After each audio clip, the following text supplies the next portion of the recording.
Hi, I'm Zio Liu. So today I'm going to present my BIAP individual assignment. So I'm going to create a dashboard for XYZ company to see the number of drug abuser over the years. So there's two parts in my dashboard. Firstly is the demographic profile part, and the consequences part. So first, we're going to go to the demographic profile part first. So as you can see, there's the search button here, current selection, a container that contains all the different list box, and another container where it contains all the different type of chart where I will go through them one by one later on. Here are the summary of the dashboard. So first is the total number of drug abuser from 2003 to 2015, the total number of new drug abusers since 2003, and the total number of repeated drug abusers since 2003. So we're going to move on to our first graph. This graph is the total number of drug abuser by age group.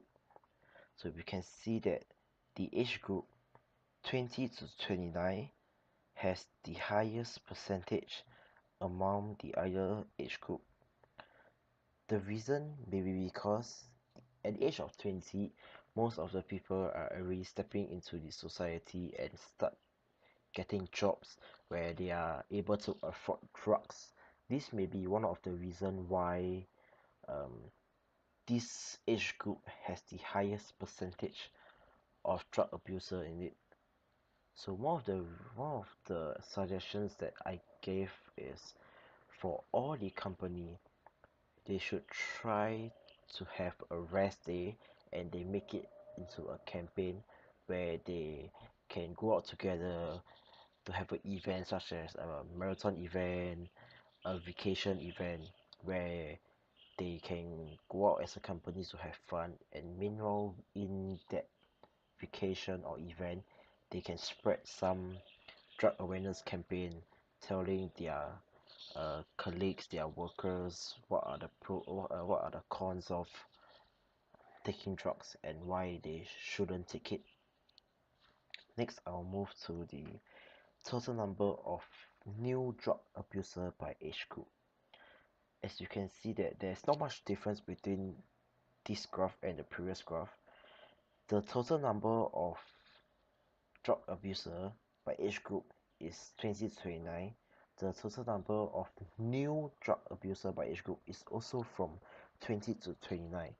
This group of people, most of them has just stepped into the society to work, so they are still very new to many stuff, and they may be very curious to learn all the different kind of things. So maybe under some pressure they started to take on drugs and etc. So this is actually is very inevitable. You have to see your personal will, is it strong enough to withstand the drugs.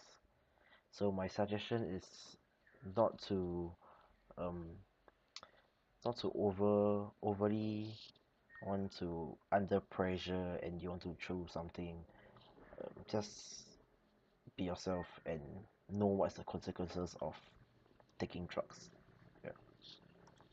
Next graph, we are showing the total number of drug abuser by ethnic group. So this group of people, as you can see from this graph, there are more Malay groups, people that are taking on drugs as compared to others. However, the second highest, the Chinese, is also quite close behind. Their difference is only around less than 6%. Next, I will go to the total number of new drug abuser by ethnic.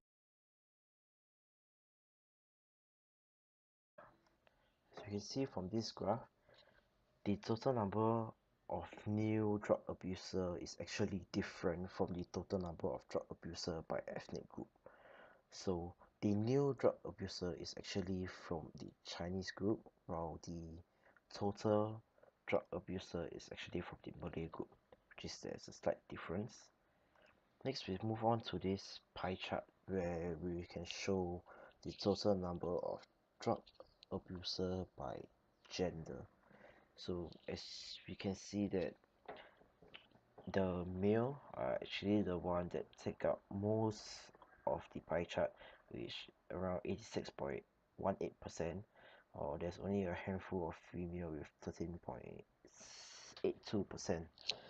This shows that actually male are the ones that um, are being more exposed to drugs, because male are more tend to be more aggressive and they are more under peer pressure, so when their peers are doing it, they tend to follow through and do it because of their pride, their ego.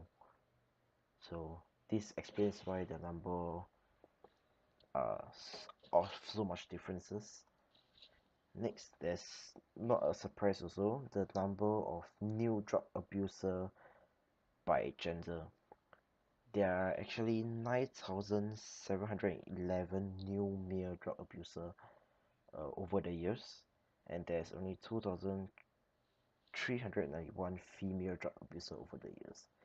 So as what I explained earlier on, based on the nature of a male, the chance of them being exposed to drugs are actually higher than female. Next, we move to the total number of drug abuser by drug type. This graph shows which drug type is actually most commonly used by drug abuser. Firstly is heroin, secondly is ice. So what the government can do is actually to impose maybe a heavier punishment on drug trafficking, and to even make their security more secure at the borders, so that drug traffickers are not able to bring in drugs to our country. And because if there's no drug in the country, there won't be any drug abuser, and hence it will reduce the number down. The next graph is actually a lie graph, a lie chart. This lie chart shows the trend of total number of drug abuser by years. So you could see that at the start of this lie chart, it decreases, but once it reaches 2006, it increased all the way to 2013. In this period of time, maybe the drug campaign by CMPB is not very huge yet. They didn't do many campaigns all around the world to spread the awareness of drug free, so that there's an increase of trend line. So I would suggest CMB to continually making more events around Singapore, not just one side of Singapore. They should make around Singapore to have more campaigns spreading the awareness to youth, adults, and even the working class people. Now we'll move on to the number of repeated drug abuser by year chart. So as you can see, this is also a lie chart. It tells the trend over the years, what are the trend of repeated drug abuser according to the each year. So as you can see that from 2010 onwards, there's an increase to 2013. So whenever a drug abuser is admitted to the rehabilitation center, professionals will help them to go through a therapy called individual therapy. This therapy helps them to find their new hobbies, and they will direct their focus and attention to the new hobbies instead of thinking about the drugs. However, if the drug abuser has successfully get out of the rehabilitation center without professionals beside them, they may not have the strong will to actually um, withstand themselves away from the drug.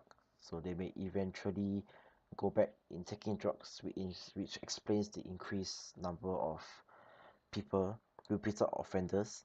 So I suggest that the professionals in the rehabilitation center could also work together with the family member and do a routine checkup like every 3 months or 2 months to ensure that once they are fully able to be associated with the society before ending the case.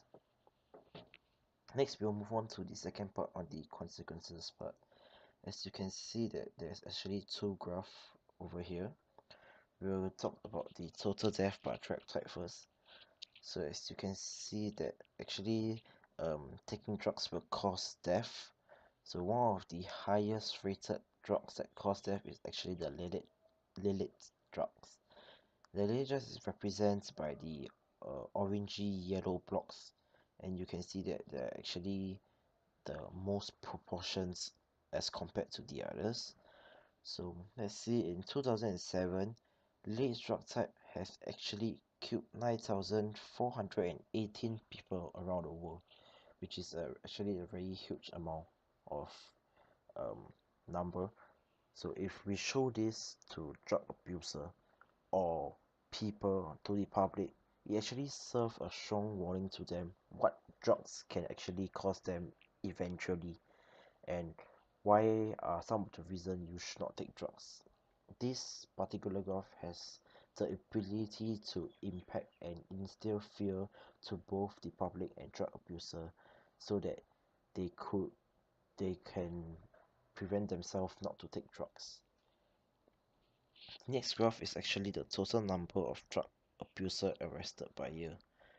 As you can see that our Singapore government has done quite a good job from 2002 to 2005. There's a very significant decrease in numbers, around 70 to 80%. But after the 2015 mark, they actually increased back all the way to 2014. So one of the reasons why these increases may be because of the drug campaign was not impactful enough, because public and drug officer may feel that the campaign is just there listening to professionals talking, and it doesn't instill any impact on them, which makes them carry on doing drugs. With this particular dashboard, it is able to show them numbers, real statistics, to actually make them think twice before they um, go on and take drugs. So with a proper talk in an event, I believe that a dashboard with statistics also helps to improve the number of total drug abuser in the future. I've come to the end of my presentation. Thank you.